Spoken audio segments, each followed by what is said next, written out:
Today, we're looking at an Nespresso Vertuo Pop Plus with a missing part. We're going to try to fix this machine with a 3D printer. The entire time I had this, I thought it was normal to pull the pods out and have them fall out on the counter, fall in the machine.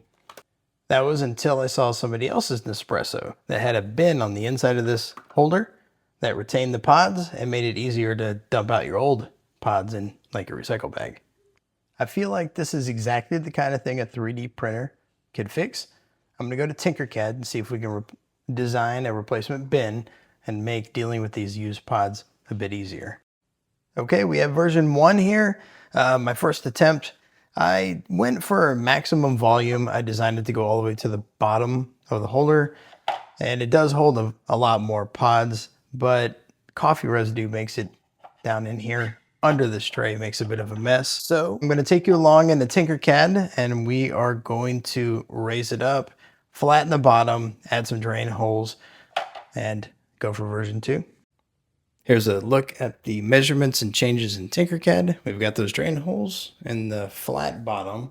We've also got the part sloped back to fit the holder better. The next step would be to send this off to the printer.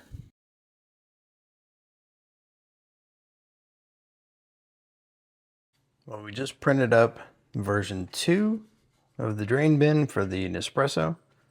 I'm going to see if it fits better than the first version. So let's take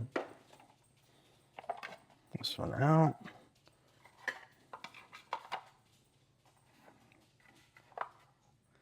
It was important to get the measurements right up here where the bin gets wider so it won't slide forward. And this seems to fit just fine. Yeah, looks like it's meant to be there. It definitely holds more pods and makes them easier to deal with. I think we can call this little project a success. Thank you for watching.